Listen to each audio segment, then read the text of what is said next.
you know me as Tom from Tomcat Air Guns. What a lot of you don't know is that I'm a hobbyist woodworker. I do small projects and stuff like that. And one of the things I keep seeing come up on the forum is how do I protect my SCBA bottle? And what's a good way to stop it from rolling around and getting damaged, falling. You know, you guys spend a lot of money on these, you want to protect them. And I've seen guys make cages and boxes, and you can go out on the internet and you can buy bags and netting and handles and all that good kind of stuff. And usually, if you guys have noticed, mine's usually in the background with my regulator assembly attached to it. And the regulator assembly acts as a kickstand. In fact, I put this rubber protection over the gauge, so when it sits, it's not right on the gauge, it's got a little protection there. So mine's generally pretty secured, but there was a time when I didn't have my regulator and I had a much smaller fill setup, and it would either lay on the hose, which I don't like, or it wouldn't do much to stop it from rolling. So I came up with a quick, easy, cheap way to hold my bottle. If you are a woodworker of any kind or mechanically inclined, you probably have this all figured out already just by looking at it. But I'm going to go through the steps of making it, and we'll get your bottle protected. Overall dimensions on this, we've got 11 1/8 by 8 3/8. This is a piece of 2x6. I ended up using redwood because this is actually a piece of like 12-year-old deck. Somebody ripped a deck tear off, and I'm recycling the redwood. So standard 2x6 you can use, and that's for your ends. And your ends end up being 5 1/4 by 8 3/8. And then in the center here, not the center, but the edges, I put, let's see, they're 1 inch tall and they're 3/4 inch thick. So whatever you've got laying around for that will work just fine. Now, a quick note on why these eye hooks are here, and you can see the Velcro. I used to have little bungee cords, and before I went to the Velcro, I used the bungee cords to hold this all together. And it was terrible. It didn't work very well at all. Every time I would pick this up, you see how it comes with it, and that's even broken. Where's the piece here? The piece fell off. That's the edge. That's even broken how it comes with it. But the bungee cords, it would just kind of slip off and roll off, and I found that to be annoying. Always having to put it back on, but I wanted something that was more secure. And then it just dawned on me one day, like, why don't I just using Velcro? I went with the Velcro method, and I can tell you that is the way to go. It works really well.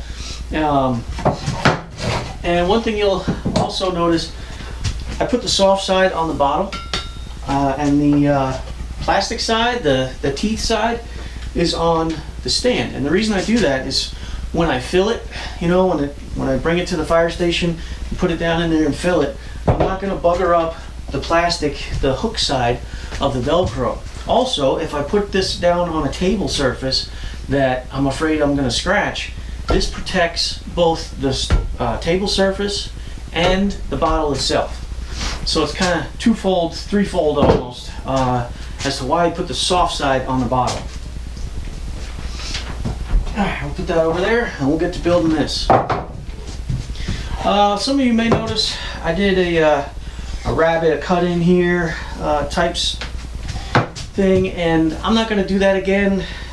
It was a neat, it was a neat way to do it for this, but yeah, there's no real need to do it. So what do I need? A piece of plywood for the bottom. It's going to go all the way to the edges, so never mind this. It's going to go all the way to the edges. 2x6 is going to lay right on top of that, and then these guys are going to lay on top of that. So let's get some plywood cut. Alright, I got my piece of plywood cut. Look for something in the area of 3/4. You know, you want it relatively thick. And I've got 11 1/8 by 8 3/8. And with that being said, guys, you may want to change the dimensions, the overall dimensions of this, if you have a bigger bottle than the one I do. This is a 45-minute SCBA bottle. It's 66 cubic feet. If you've got one of the big 88 cubic feet, the real big ones, you may want to make this just a little bit wider. So, plywood's cut, great. Now, onto the 2x6. So here's my 2x6, guys, and I went 8 3/8, and then a little bit of space for a blade cut, and then another 8 3/8. So these will be the sides. Now what I'm going to have to do here is I need to cut a big, you know, half circle in this. So let me show you how to get that dimension. Alright guys, so you want to figure out the diameter or the radius of your SCBA bottle. Push it up against the wall. Get a straight edge like a block of wood or something, and then measure between the two. Now I've got, let's see, 5 6 and what's close? Call it 6 1/4. So what that tells me is the diameter from this side to this side, 6 1/4.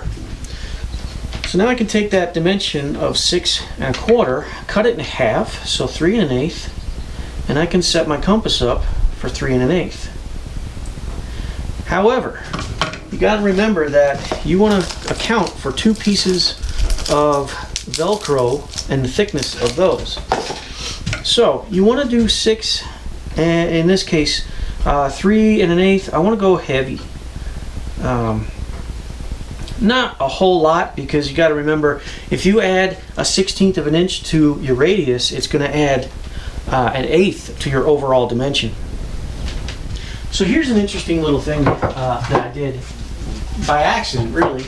I didn't want my bottle laying against the bottom board, so I raised it up an inch, and I built this whole thing around that. And it just so happens that a pellet tin would fit right in there, and another pellet tin would fit right in there, and another pellet tin would fit right in there, and they fit in there real snug. In fact, I used to walk around with the pellet tins, you know, right in there, and they wouldn't fall out. I'm not saying it's going to work every time, but you know, if you want to stick to these dimensions, it's the bottom of that curve that you're going to cut out. Give it about a 1 inch until the shelf on the bottom. And that's also the reason why I put these little boards on the side, was to contain everything. So you've got our diameter down, and now you want to take your 2x6, figure out which edge is going to be the top. Right. So keeping in mind the top edge versus the bottom edge, I want to mark 1 inch, which I've already done right there, mark. And on the other one, same thing, 1 inch. Oh, that's 1 1/4 in the wrong spot. All right, now I want to find center, which was, let's see, 8 3/8, so 4 3/16 right here. Same thing on this one, 4 3/16. Cool. That was to the top edge. I need this line.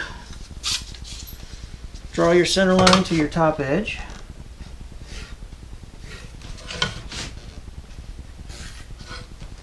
Okay, now transfer over. Where was it? 7. Right here. I'm just transferring over that 1 inch line to the center mark. And the reason I'm doing that is this is basically going to be sitting like that. So I want to mark this 1 inch. And now I want to take my compass and we'll put it there.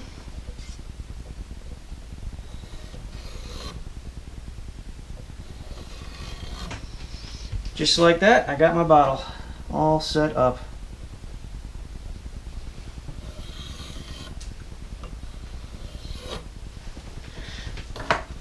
So one thing you guys might be noticing is I'm beyond 90 degrees with this curve. See how it comes back in? So two things I want to mention. That's a hard edge. Two things I want to mention is you certainly don't want to do this because you want the bottle to come in and out pretty easily. So you can mark and go 90 degrees to the top, or you can kick it out a little bit, which is what I like to do. And this is all by feel. This is not a big, dimensional thing. And I just kick it out. That way it flares out at the top and it makes that bottle just a little easier to put in and out. You're not going to get hung up on anything. It's not going to be a tight fit by any means. Now I could measure from the center out and make these all perfect, but I'm really not all that concerned with it. Just a little bit of kick out and I'm happy. There we go. Now I'm all marked and ready to go. So how am I going to cut out these half circles? I own a bandsaw. It makes my job a lot easier, and from there I'll take it over to my tabletop sander and sand it out. You may not have a bandsaw. A lot of people don't have one, so one thing you may have though is a jigsaw. So if you have a jigsaw, you can also do this with that. And it'll come out pretty nice and you can get pretty close to the line without messing it up. If you don't have a bandsaw, you don't have a jigsaw, ask your neighbors, ask your friends, see if somebody's got one that you can borrow. And be very careful.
Guys, when you come to this part of shaping this, do yourself a favor, grab your bottle and make sure it fits before you move on to the next step.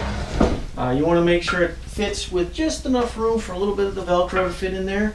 If it doesn't, give it a little more sanding or however you're shaping it. If you don't have a fancy sander like this, another thing that you can do is you can sand it with a very aggressive grit, like a 60 grit or something like that. You can get a rasp bit for your drill press or your drill, and that will be real aggressive. It's a bit about that long, and it's a metal bit that has big aggressive teeth on it, and it'll just really shape this out for you to sand later. Another thing you can do is get yourself a hand file and just like a wood hand file, and just get in there and start shaping it exactly how you want. Easy. Alright guys, I finally got my curves just how I want them. And bottom piece, and then I've got these two pieces here. These are 3/4 inch by 1 inch tall. They're going to go on the sides. I'm going to screw everything from the bottom. And then these, pick your outsides and your insides. So I like the way that looks. They're going to go like that, and the project's complete. Guys, here's a little tip. I'm dealing with redwood. It's a very, very soft wood. You guys might be dealing with pine, which is a little bit stronger, and I would recommend using pine. For assembly process, find yourself a nice flat surface. Basically, put it upside down. I've already got one screw hole started, but flush it wherever it needs to be there, and then go ahead and drill a hole, nice and steady, and throw the screw in that hole that you just drilled. And then what that'll do is it'll kind of make things steady for you, and you can line up the rest of this edge and finish pre-drilling. I would recommend pre-drilling your holes because you're dealing with soft wood, it may split, and I would hate to see that happen to you. Another tip, when you drive your screws in, countersink them. They usually have this tapered head on the top, so make sure to drive them in there so that when you go to put this on a surface, you don't scratch whatever you put this on with the screw heads. Another tip might be to use some of that soft side of the Velcro and put it on the bottom here. A couple pads, maybe one in each corner. Like I said, it's just a precaution so you don't scratch the surfaces that you put this on.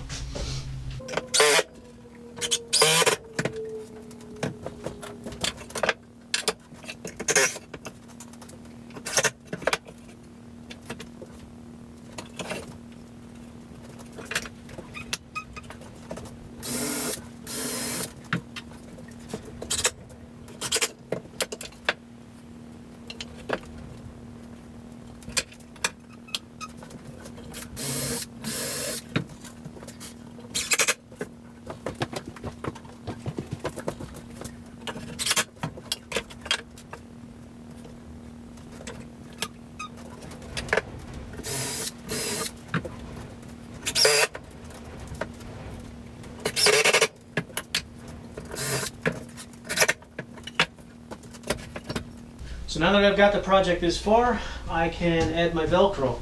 But before you do that, if you were using a sander like I was, you want to make sure to wipe out this inside edge so you give your Velcro something good to stick on and not stick to all that sawdust that'll be left over. So blow it off, wipe it off, however you feel. Paint thinner is a good idea, but you really got to let it dry. Make sure it's all dried out before you go to stick the Velcro on.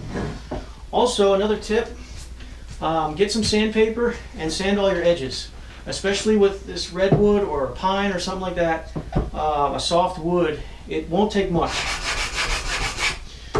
Just like that, and I've got a nice rounded over edge that I'm not worried about getting splinters so much now. And I'll do that for every edge on this thing so that it's just a nice finished look to it.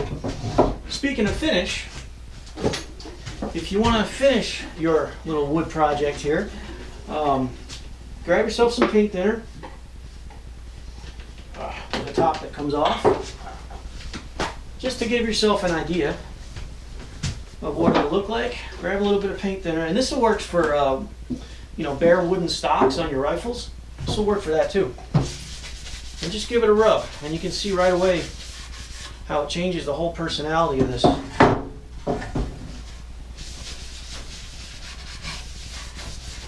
And it just gives me an idea that says, hey, you know what? It's going to look a lot better if I were to put some finish on it. So I probably will.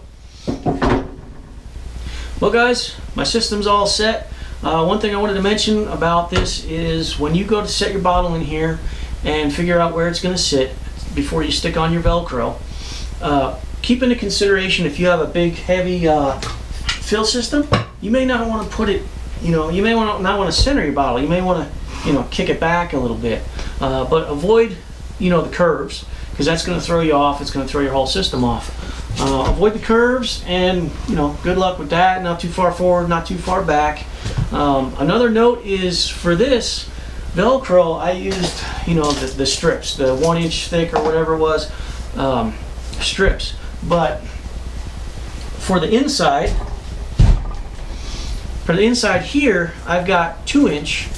And what that's going to allow me to do is put big old, big areas of Velcro. So I can literally just plop the bottle in, and I'm not worried about, is that Velcro all the way engaged? Is it a little bit off or anything? It's going to hit and it's going to stick, and that's what I'm going to like about it. So that's pretty much all I've got for you guys. I hope you enjoyed this video, and as always, happy shooting. And thanks for watching.